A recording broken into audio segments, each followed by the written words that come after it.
चलिए अब शुरू करते हैं हम तीसरा अध्याय, अभ्यास का महत्व। इस प्रस्तुत पाठ में महाभारत का एक प्रसंग बताया गया है, जिसमें गुरु द्रोणाचार्य जी अर्जुन को धनुर्धर बनने के लिए अभ्यास के महत्व को समझाते हैं। चलिए इसे पढ़ते हैं हम। बहुत समय पहले की बात है। अर्जुन नाम का एक राजकुमार था। उसके पिता राजा पांडु इस देश के राजा थे। अर्जुन के 4 भाई और थे। ये पांचों भाई पांडव कहलाते थे और गुरु द्रोण से शिक्षा प्राप्त करते थे। इनके साथ साथ गुरु द्रोण कौरव पुत्रों को भी शिक्षा देते थे। धनुष बाण चलाने में अर्जुन सबसे आगे थे। गुरु उसी से जो सिखाते वह बड़े मन से सीखता। एक दिन गुरु द्रोण ने अर्जुन को निशाना साधते देखा। एक के बाद एक अर्जुन ने कई बार छोड़े। प्रत्येक बार ठीक निशाने पर लगता देख गुरु अपने आप को रोक न सके। बोले, वाह वाह अर्जुन, यदि इसी तरह अभ्यास करते रहे तो एक दिन तुम्हारा बहुत नाम होगा। अर्जुन ने गुरु को देख एक बाण उनके चरणों में छोड़ा। यही उनका प्रणाम था। द्रोण फिर बोले, अर्जुन, मैं तुम्हें अंधेरे में बाण चलाना सिखाऊंगा। तुम केवल ध्वनि सुनकर ही बाण छोड़ोगे और वह सीधा निशाने पर जाएगा। गुरुदेव, ऐसा संभव नहीं है। केवल आवाज सुनकर अंधेरे में कौन तीर चला सकता है? कहीं निशाना चूक गया तो? द्रोण ने कुछ उत्तर नहीं दिया। कुछ सोचते हुए वे तेज तेज चलने लगे और अर्जुन उनके पीछे चलने लगे। 2 दिन ऐसे ही बीत गए। रात्रि का समय आया। राजकुमार आश्रम में भोजन कर रहे थे। अचानक चारों कोने पर जलते दीपक बुझ गए, पर राजकुमार भोजन करते रहे। भीम के मुंह से निकली चप चप की आवाज से पता चल रहा था कि वह बड़े स्वाद से खा रहा है। द्रोण ने पूछा, भीम, तुम्हारा भोजन तुम्हारे मुंह में ही जा रहा है ना? भीम ने आश्चर्य से कहा, जी हाँ गुरुदेव। अब द्रोण ने अर्जुन से पूछा, अर्जुन, अंधेरा हो गया है, क्या तुम अपना भोजन सीधे मुंह तक ही ले रहे हो या कहीं और ले रहे हो? अर्जुन ने अचंभे से कहा, इधर उधर क्यों गुरुदेव, मैं तो इसे सीधा मुंह में ही डाल रहा हूँ। पर वह कैसे? द्रोण का अगला प्रश्न था। अर्जुन बिल्कुल आश्चर्यचकित था, क्योंकि आज गुरुदेव कैसे प्रश्न पूछ रहे हैं। उसने उत्तर दिया, गुरुदेव, अभ्यास से। मैं प्रतिदिन भोजन करता हूँ, इसलिए अभ्यास से भोजन सीधे मुंह में ही जाता है। गुरु बोले, ठीक इसी तरह अभ्यास करने पर तुम अंधेरे में भी सही निशाना लगा सकते हो। ध्वनि तुम्हारी सहायक होगी, समझे? चलिए अब करते हैं हम शब्दार्थ। शिक्षा का मतलब है ज्ञान, एजुकेशन, नॉलेज। ध्वनि का अर्थ है आवाज, साउंड। अभ्यास का अर्थ है किसी कार्य को बार बार करना, प्रैक्टिस। संभव का अर्थ है जो हो सके, पॉसिबल। अचंभा का अर्थ है हैरानी, एस्टोनिशमेंट।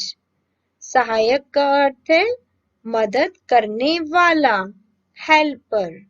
चलिए अब आते हैं हम अभ्यास कार्य पर। इसमें हमें पहले में शुद्ध उच्चारण करना है। शिक्षा, प्रणाम, ध्वनि, सहायक, आश्रम, आश्चर्य। चलिए अब आते हैं हम दूसरे पर। इसमें हमें सही विकल्प को चुनना है। अर्जुन इस विद्या में निपुण थे। धनुर्विद्या। कौरवों पांडवों के गुरु थे द्रोणाचार्य।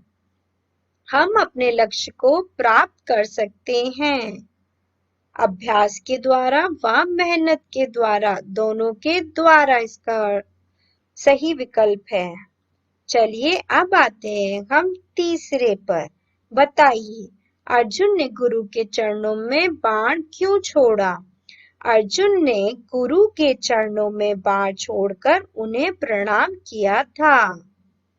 पांडवों द्वारा भोजन करते समय अंधेरा क्यों हो गया था? पांडवों द्वारा भोजन करते समय अंधेरा इसलिए हो गया था क्योंकि चारों कोने में जलते हुए दीपक अचानक बुझ गए थे। चलिए अब आते हैं हम चौथे पर। निम्नलिखित प्रश्नों के उत्तर लिखने हैं। द्रोणाचार्य किन्हें शिक्षा देते थे? द्रोणाचार्य कौरव और पांडवों को शिक्षा देते थे। गुरु द्रोण ने क्या देखकर अर्जुन की प्रशंसा की? गुरु द्रोण ने अर्जुन के प्रत्येक बाण ठीक निशाने पर लगते देखकर उसकी प्रशंसा की।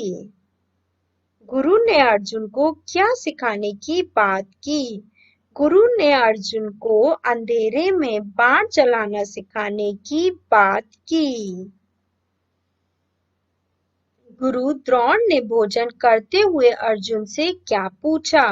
गुरु द्रोण ने भोजन करते अर्जुन से पूछा, क्या तुम भोजन सीधे मुंह तक ही ले जा रहे हो या इधर उधर ले जा रहे हो? गुरु द्रोण ने अर्जुन को सफल होने का क्या उपाय बताया?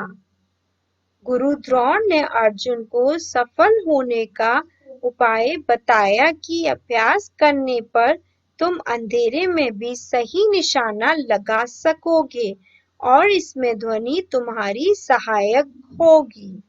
चलिए अब आते हैं हम पांचवें पर। इसमें हमें रिक्त स्थानों को भरना है। अर्जुन के 4 भाई और थे। धनुष बाण चलाने में अर्जुन सबसे आगे थे। अभ्यास से भोजन सीधा मुंह में ही जाता है। रात्रि का समय था। ध्वनि तुम्हारी सहायक होगी। चलिए अब आते हैं हम छठे पर। निम्नलिखित कथन किसने कहे?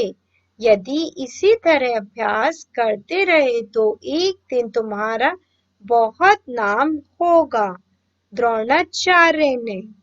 ऐसा संभव नहीं है। अर्जुन ने। तुम्हारा भोजन तुम्हारे मुंह में ही जा रहा है ना? द्रोणाचार्य ने। गुरुदेव अभ्यास से। अर्जुन ने। चलिए अब आते हैं हम भाषा ज्ञान पर। इसे आपको पढ़ना है और अपनी पुस्तिका में लिखना है। चलिए ये आपको स्वयं करना है। चलिए अब आते हैं हम दूसरे पर। इसमें हमें निम्न शब्दों के समानार्थक शब्द लिखने हैं। गुरु, शिक्षक, बाण, तीर, शिक्षा, ज्ञान, अचंभा, आश्चर्य, नमस्ते, प्रणाम, दिया, दीपक, अंधेरा, अंधकार, स्वर, बोली। चलिए अब आते हैं हम तीसरे पर। इसमें हमें निम्न शब्दों के लिंग बदलकर लिखने हैं।